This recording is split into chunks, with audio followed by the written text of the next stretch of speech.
life, every day, late at night, not okay. All I want, and I pray, all I need are some better days. Fuck me, I'm looking in the mirror, so foggy, but I've never seen clearer. I don't really think anyone can save me, and honestly I'm not really sure I want saving. I like to be my own worst enemy. There's no risk if you don't try it. Hi guys, welcome back sa channel, and for today's vlog, isasama ko kayo dito sa may Ampong Dental Clinic. So guys, for today's video, magpapatanggal na tayo ng ating braces. Alam nyo ba, nung high school pa ako, nagkaroon na ako ng braces. Pero before pandemic, nagpakabit ako ulit kasi gusto ko pang maayos yung ngipin ko. So ito na yung day na tatanggalin yung braces natin. So papakita ko din sa inyo yung before natin and yung magiging after. So wag na natin itong patagalin guys. Let's go! So guys, nandito na tayo sa Ampong Dental Clinic. So, dito yung clinic nila sa may Chino Roses sa may Makati. So guys, nandito na tayo sa loob ng Ampong Dental Clinic. So, we're just waiting na lang din sa doktor natin para tanggalin na tayo ng braces. So, yung inclusion po ng package nyo, sir, is 50% off on invisible na retrieval. So, it's 8,500 upper and lower, sir. So, yun.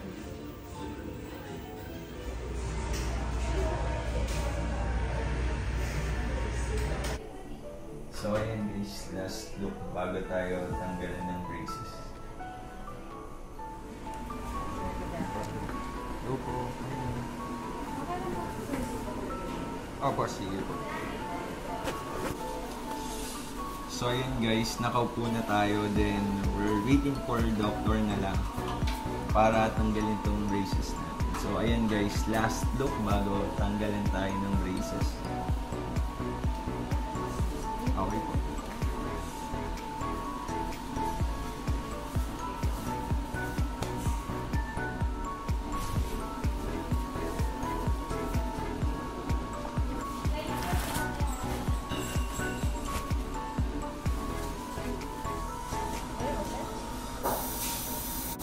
Nakapag-selfie ka na, sir?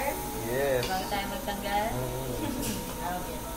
So, habang magtatanggal ako, you will feel a slight pressure. Yes po. Okay, Doc.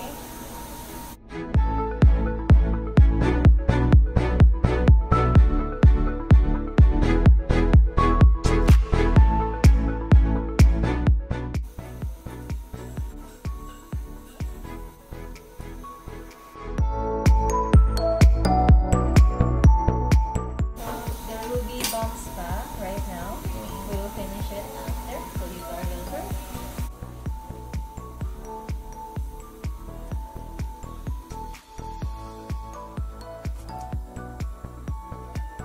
Ano feeling, sir? Para akong bungal. Wala, hindi ko pa siya maramdaman. Yan guys, natanggal na yung braces natin. So, lilinisan na lang to Doc, no? So, Polish then. So, ayan. Tahan nyo naman yung result. Ang ganda na ulit ng ngipin natin. So, yung feeling is yung, siyempre, yung nare-cement ka, diba? Yes. Tatanggalin natin yung mga excess cement na nangyari. Okay? Okay. From the very back side to the front, siyempre, lahat mo.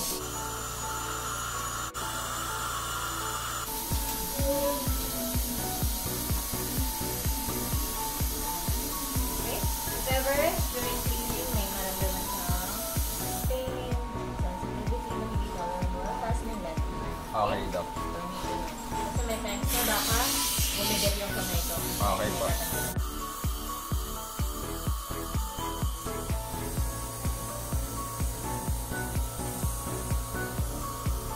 Then guys, kakatapos ng tanggalin and linisan yung ating ngipin. So, eto na siya. So, next natin, Doc, gagawin, susukatan na yung para sa retainer, no? Yes po. Ayun. So, ayan guys. So, nakakatuwa kasi after 3 years ata, ayan, nawalan na ulit tayo ng braces. Makapag-smile na tayo ng maganda. Tama ka, sir. Medyo nakahonsya. Okay po.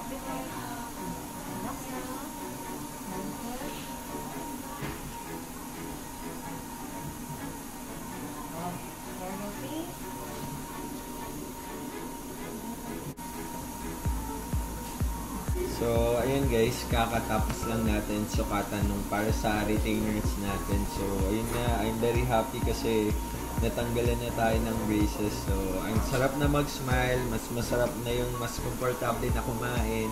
And wala na akong iniisip. So ayun na. Ang ganda na ulit ng smile natin. Diretso lang din, sir. No more smile. Huwag mo na mag-smile. Go more face na. Thank you. One more. Smile, please. Big smile. Nanalo sa loto. Diretso lang din. Go for face na ulit. Para right now. Ito po yung before. This is your before. Pero what you're looking at it right now is your past. This is your August. Kasi hindi pa namin na-upload yung ito nga po yun. So yung nag-elastics ka pa na. So before, yung problema natin is yun siya. You have a lot of spaces, you have your gaps, bumagsak na to, makit na yun. Okay? So, bumagsak na rin yun. Hindi na rin siya. Okay? Very evident yung gaps mo, no? Well, your smile looks the same naman. Yes, there's still yung improvement na nangyari before with your past braces, yun yung nais natin. Okay? So if you want to take a look at your smile, okay? This is you before. Nasa taas mo, dami. Yes po. Okay? Sa baba mo rin. Okay. So ngayon, mas nakatayo na sila. Yes Tsaka po. mas pantay-pantay na. Okay? So pag tumingin ka dito pa, you have your smile.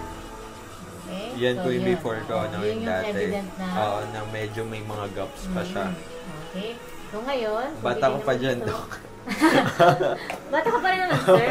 Parang layo ng edad mo dyan. Okay. So yung spaces na nangyari before, na-close naman. Yes po. Okay. So this is your current condition. Okay. Tapos, tingnan mo siya in a close-up manner. Ito na yun natin. Yes po. Okay. Pero may nabunot na isa? Meron po, ayan po. Binabunot ko na po siya para ano na. And that you will see the full look or sa Opo. next mong appointment para ma-upload na rin namin dito. Okay Pero, po. mostly, malaki na yung mga pinagbago. Maraming pinagbago. Okay. Ay, mas okay na siya. Yun nga lang, ito yung unang lagay ng braces mo. Opo. Kapal na kagad ng wire mo. Opo. Sinaktan ka na kagad. Thank you, Doc. So if you want close. So ayan guys, kakatapos lang natin magpatanggal ng ating braces. So finally natanggal na siya. So very masaya ako, So masaya ako kasi komportable na tayo ulit kumain, gumuti, makipag-usap. So sobrang confident na ako kasi ayan yan, maganda na yung teeth natin. So bali next week babalik pa tayo para ikabit naman yung ating retainer. So may mga options yung retainer. So sa next vlog, i-discuss ko siya sa inyo and magpapa-whitening din tayo ng teeth next week. So guys, kung may mga question kayo about pagpapa-brace, so just comment down below para masagot ko yung mga question nyo. Guys, huwag nyo kalimutan mag-like and subscribe and i-click nyo na ang notification bell para updated kayo sa ating mga happenings. See you guys next time. Bye!